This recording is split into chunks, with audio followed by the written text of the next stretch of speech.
ষাটের দশকের মধ্যভাগে বাংলার বেশ কয়েকজন নামী অভিনেত্রী অভিনয় করেছিলেন বলিউডের সেই সময়ের রাইজিং সুপারস্টার ধর্মেন্দ্রের সাথে। সেই তালিকায় ছিলেন বাংলার কিংবদন্তি অভিনেত্রী সুচিত্রা সেন, সুপ্রিয়া দেবী, এমনকি লিলি চক্রবর্তীও। বাংলা ছবি উত্তর ফাল্গুনির হিন্দি রিমেক মমতাতে একসাথে দেখা গেছিল ধর্মেন্দ্র এবং সুচিত্রা সেনকে। উত্তর ফাল্গুনির হিন্দি রিমেক মমতা বাংলা ছবিটির মতোই খুব ভালো চলেছিল এবং এই ছবির গানগুলি আজও অত্যন্ত জনপ্রিয়। লিলি চক্রবর্তী এবং ধর্মেন্দ্রকে একসাথে কাস্ট করে ঋষিকেশ মুখার্জি তৈরি করেছিলেন সুপারহিট চুপকে চুপকে ছবিটি।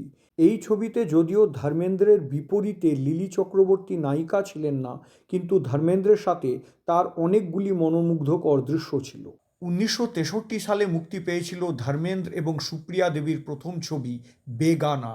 বেগানা 1963 সালের হিন্দি একটি রোম্যান্টিক ড্রামা মুভি ছিল। সেই সময়ে বাংলা ছবিতে সুপ্রিয়া দেবী সুচিত্রা সেনের মতোই সমান জনপ্রিয় ছিলেন। বিশেষত অভিনয়ের বৈচিত্র্যে তিনি সুচিত্রা সেনকেও সরাসরি টক্কর দিচ্ছিলেন। পরের বছর ধর্মেন্দ্র এবং সুপ্রিয়া দেবী অভিনয় করেছিলেন আপ কি পরছাইয়াঁ ছবিতে। এই ছবিতেও তাদের জুটি দারুণ প্রশংসা কুড়িয়েছিল। বেগানা ছবিটি মুক্তি পেয়েছিল 1963 সালে। এটি প্রযোজনা করেছিলেন সদাশিব চিত্রা এবং পরিচালনা করেছিলেন সদাশিব রাও কবি। গল্পটি লিখেছিলেন মশতাক জালিলি। ছবিতে অভিনয় করেছিলেন ধর্মেন্দ্র, সুপ্রিয়া চৌধুরী, আগা, শৈলেশ কুমার, তরুণ বোস এবং মাধবী। শৈলেন্দ্রের কথায় এই ছবির সুর করেছিলেন স্বপন জগমোহন।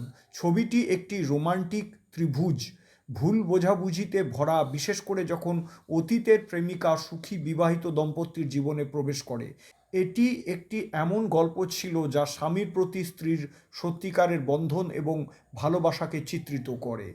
আপ কি পরছাইয়াঁ ছিল 1964 সালে মুক্তিপ্রাপ্ত মোহন কুমার পরিচালিত একটি রোমান্টিক মুভি।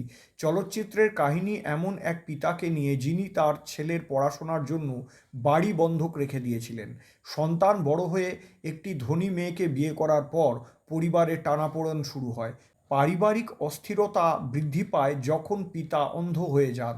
তখন তিনি এবং তার স্ত্রী অনেক কষ্টের সম্মুখীন হন, কারণ তাদের বড় ছেলের সাথে তাদের দূরত্ব তৈরি হয়ে যায়। সুপ্রিয়া দেবীর স্মৃতিচারণা থেকেই জানা যায় যে ধর্মেন্দ্র সুপ্রিয়া দেবীকে সিম্মি বলে সম্বোধন করতেন এবং সুপ্রিয়া দেবীও তাকে ধরমজি বলেই সম্বোধন করতেন। সুপ্রিয়া দেবী ধর্মেন্দ্রকে ডায়েট কন্ট্রোল করার বিষয়ে অনেক পরামর্শ দিয়েছিলেন। বেগানা ছবির সেটে তাদের প্রথম সাক্ষাতের পর সুপ্রিয়া দেবী ধর্মেন্দ্রের অমায়িক আচরণে মুগ্ধ হয়ে গেছিলেন। এই সিনেমাগুলিতে কাজ করার সূত্র ধরে তাদের মধ্যে একটি সুন্দর পেশাদার সম্পর্ক গড়ে উঠেছিল।